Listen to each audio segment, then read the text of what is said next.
Hello to all the bass heads out there. Dan Wells coming here on behalf of rbbassfishing.net. It's freezing cold outside. It's dark and raining, and I'm bored, so I'm out here playing with tackle, getting ready for a little swim bait trip. I'm going to try and get out here in a couple days and see if I can get a couple bites on a big bait.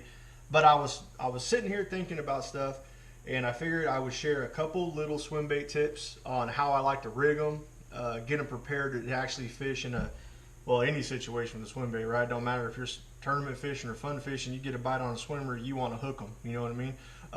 So anyway, and I thought this might also be cool. I know all the guys out on the West Coast are probably fixing to get ready for the Wild West Bass Pro-Am on Shasta. So this is really kind of a neat little deal that's going to help everybody out there to maybe get a bite or two extra on a swim bait. Basically, all we're talking about here is rigging up a hook harness on a soft body swim bait, whether it's an Osprey, a Smash Tech, a Shasta Baits swimmer, whatever it is, the principle is really the same. So I want to start off with you showing you pretty much how I like to space them and set up hooks. So you can see here, generally on a soft body swim bait, you got one hook up here at the head, and then that would be your just normal stock hook. And what I've done is actually ran a 7-strand harness to where I'm hooking up from my main hook to my back stinger hook here. Number one thing, when you're getting this thing ready, you got your materials laid out to put your stinger hooks in here.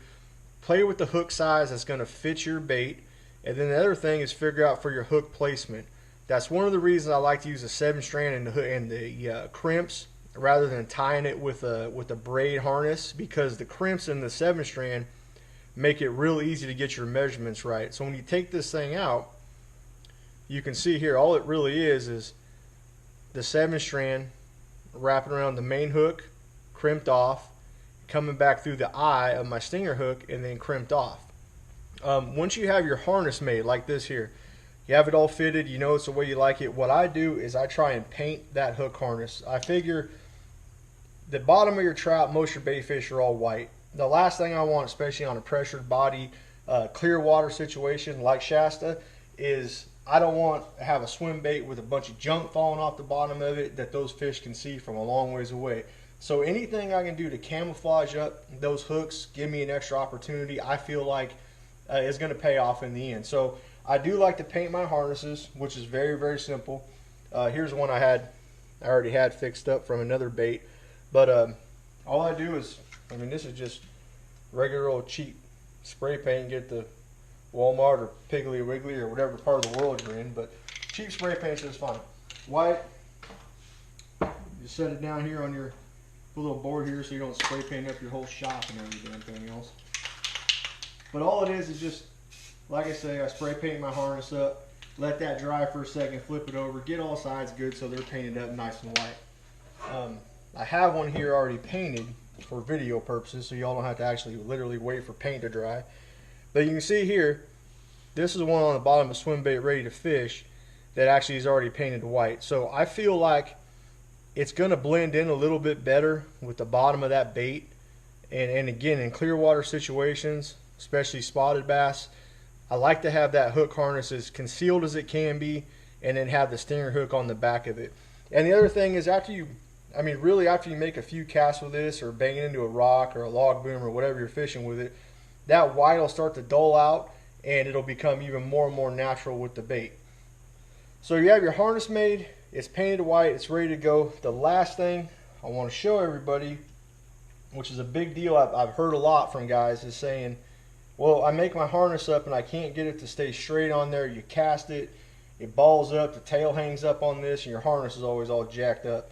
So the easiest way I found to fix that, I shouldn't say I've had other guys tell me about this in the past, but it's a really good little tip. This is just a paper clip. That's all that is. That's a paper clip I straightened out, and what I do is I just take and cut off maybe heavy 1/2 inch, maybe 3/4 of an inch of it. So we just have a section of paper clip. Then a pair of needle nose pliers, I just grab it in the center of that section and bend the sides up. So basically, all I really made, I'll hold it on these pliers so y'all can see it, is just kind of a little staple looking deal there, made out of that paper clip. The cool part is, when you get your bait and your harness in here, and you want that, I know I have this thing laid out nice and straight the way I want it. What I'll do is I'll take that paper clip, that little staple I made, and go through wherever you need it. If you need one through the eye of the back stinger hook, or you need one actually over the harness, wherever you might need one to keep that thing straight, I'll put that little paper clip deal I made there and push it into the soft bait. Push it down just so that way everything is held in nice and tight, straight the way I want it. So when you cast, you make that good cast, your bait's going to track right to you. There's nothing worse than waiting, getting the boat set up, making that one cast of that target, and your damn swim bait comes in crooked. You know what I mean? Ain't nothing biting it crooked. Nobody eats crooked trout. So anyway, if you just do that, like I said, your paper clip, make your little staples, and use those to keep your harnesses in place, you'll get a lot more efficient casts out of it, and you'll have a backup hook on there, so when a big old spot comes up and grabs hold of the back of it, you still have a chance to hook her. And just like that, that's it. So that way, when something bites it, you got her. All right, guys, be good.